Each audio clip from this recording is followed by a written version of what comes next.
Wabarakatuh. Kembali lagi bersama channel Kebijakan Publik. Di sini saya mau berbagi informasi tentang 7 solusi nasib honorer yang tidak lolos seleksi P3K tahun 2022. Ini lega. Ini dikutip dari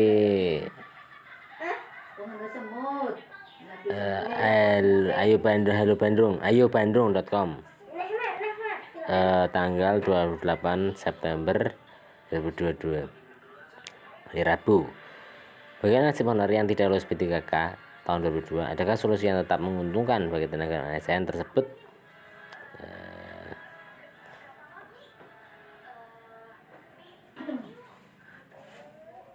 Dalam rapat koordinasi Asosiasi Pemerintah Kabupaten seluruh Indonesia atau disingkat dengan APKASI dan Kementerian PAN-RB pada 21 September 2022 telah disampaikan 7 solusi terkait nasib honorer 2023 yang tidak lulus P3K tahun 2022.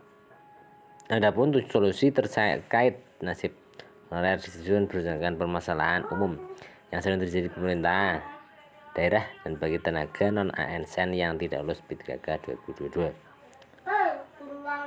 Permasalahan umum yang sering terjadi di daerah seperti terbatasnya anggaran untuk memberikan gaji non-PNS dan non-ASN dan adanya titipan pegawai pada daerah untuk diangkat menjadi ASN sehingga jumlah dari non-ASN semakin bertambah. Partai Kepala BKN Bima Arya Wibisana menjelaskan fokus penyelesaian non-ASN dibagi menjadi 2 kelompok, yaitu pegawai yang telah mengikuti tes dan sudah lulus serta ada formasinya yang tidak pernah diusulkan, misalnya guru, dan kedua jumlah pendataan pemerintah saat ini ditambah dengan jumlah data yang telah ada dalam database BKN. Sebelum mengetahui 7 solusi nasib honorer yang tidak lulus P3K tahun 2022, ada baiknya kita mengetahui pula hasil rakor koordinasi yang disampaikan oleh Menpan RB Abdul Azwar Aziz berikut ini. Yang pertama, Menpan RB meminta pada Bupati selaku pejabat pembina kepegawaian PPK untuk melakukan audit terhadap kebenaran data dan mengirim surat pernyataan pertanggungjawaban mutlak SPTJM pada BKN.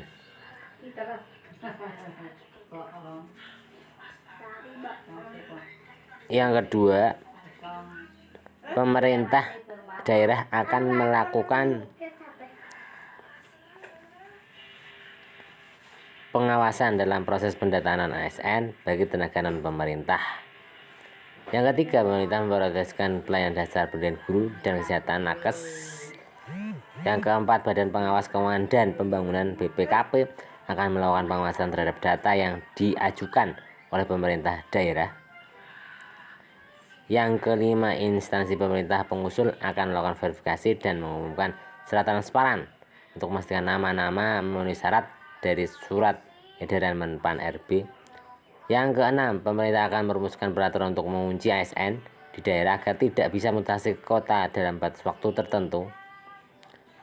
Deputi Bidang Sistem Informasi Keuangan Negara Suharmen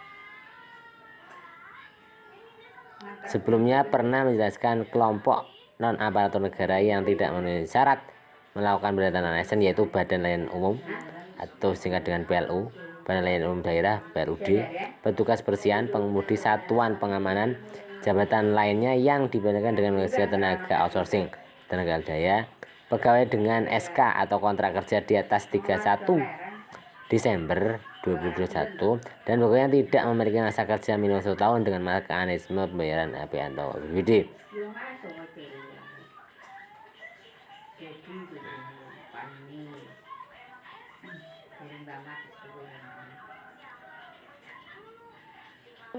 Terus bagaimana nasib honorer tahun 2023? Bupati Goa Adnan Purista Ihsan mewakili APKASI menyampaikan solusi untuk permasalahan umum yang terjadi di pemerintah daerah terkait non-PNS dan solusi bagi honorer yang tidak memenuhi syarat menjadi P3K 2022. Berikut sebagai berikut. Pembiayaan pengangkatan P3K disampaikan pada pemerintah pusat. 2. Ditetapkan ring gaji honorer dalam satu provinsi antara 1 sampai 1,5 juta. Nomor 3. Setiap kepala daerah yang baru dilantik diberi kuota pengangkatan P3K, tapi masa kerjanya sama dengan masa jabatan kepala daerah yang mengangkat tersebut. 4. Diberikan pelatihan pengembangan kewirausahaan dan diberikan uang pisah sebagai modal usaha. Diberikan kartu prakerja. 6. Dilakukan penelitian MOU dengan BUMN, BUMD, dan swasta agar dapat diakomodir ke BUMN.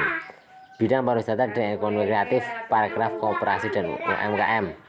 Mendorong setiap investasi yang masuk ke suatu wilayah agar memberdayakan tenaga non-ASN.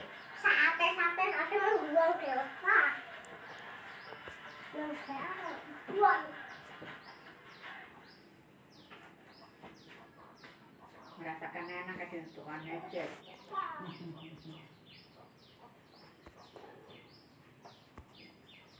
Ini agak Tiap narik muni.